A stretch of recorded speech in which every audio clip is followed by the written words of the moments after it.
Thank you so much. What a beautiful beginning of this moment here we're going to spend together from the choir of the Fríkirkjan in Reykjavík and our great musicians.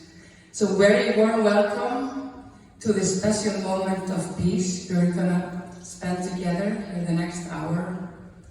On behalf of the Spirit of Humanity Forum, Lótushus, Fríkirkjan and Hjörtur Peace Center of Reykjavík and the University of Iceland.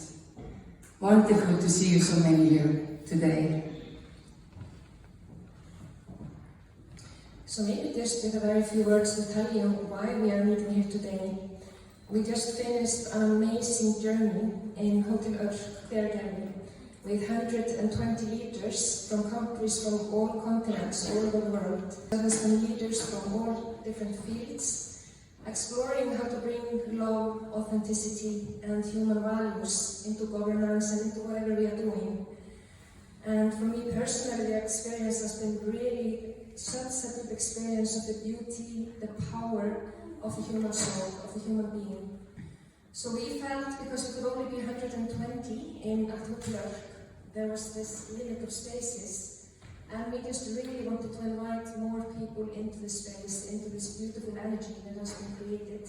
So that's why we're here now, to share with all of you what we have created during the last days. So enjoy. Thank you so much. What a beautiful beginning of this moment here we're going to spend together from the choir of the Fríkirkjan in Reykjavík and our great musicians. So very warm welcome to this special moment of peace we're going to spend together in the next hour. On behalf of the Spirit of Humanity Forum, Lótushus, Fríkirkjan and Hjörtur Peace Center of Reykjavík and the University of Iceland. Wonderful to see you so many here today. So maybe just with a very few words to tell you why we are meeting here today.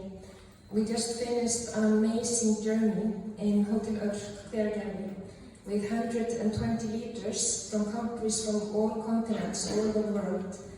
And it has just been amazing. So there has been leaders from all different fields, exploring how to bring love, authenticity and human values into governance and into whatever we are doing. And for me personally, the experience has been really such a deep experience of the beauty, the power of the human soul, of the human being. And it has just been amazing. So we felt, because it could only be 120 in October, there was this limit of spaces. And we just really wanted to invite more people into the space, into this beautiful energy that has been created. So that's why we're here now, to share with all of you what we have created during the last days. So enjoy.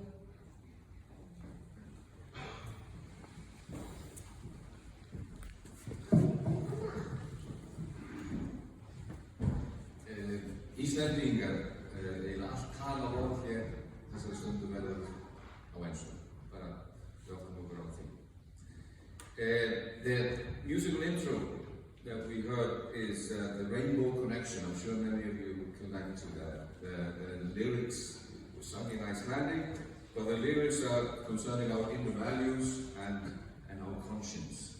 So I think it has relevance here in this context.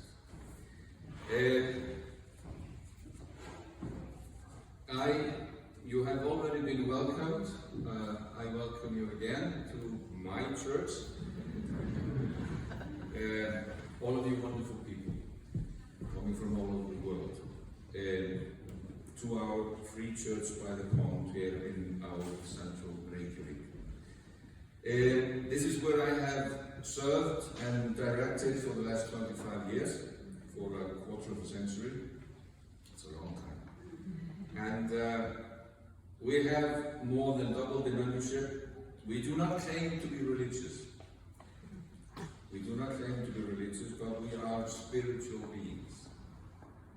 Spiritually minded. Thus, the spirit of humanity appeals to us. We do not claim to have the truth in our own hands, but we hope and we desire with humility to be guided and handled by the truth. we are very critical of institutionalized religion, whatever religion that might be. We claim that human rights are above and superior to religious dogmas and old traditions. We have fought, long before I came here, this church fought for the rights of women, for education, and to have a possibility of voting, for example, which was not taken for granted at that time. I was the first priest or minister or leader of the religious community in Iceland to marry gay people openly in this church, and that actually that among other things led to a very liberal and open legislation concerning that for our whole nation. The theme here today, language of peace. Last month, during Easter, we here in the Free Church produced a television program for 1 hour, and a good part of our nation watched it. The title was Peace and Multiculturalism. Peace and Multiculturalism. We invited representatives from all the major religions that we have here in Iceland, and they said in different ways and different languages, prayers for peace. The word peace is a loaded word. It has both social and personal dimensions, and it surely also relates to our relationship with nature, with Mother Earth, who feeds us all from her breasts. We are a green church. The emphasis of peace is central in all of the major religions of the world, but the religions have shown been used to separate and to divide people, societies, nations, cultures.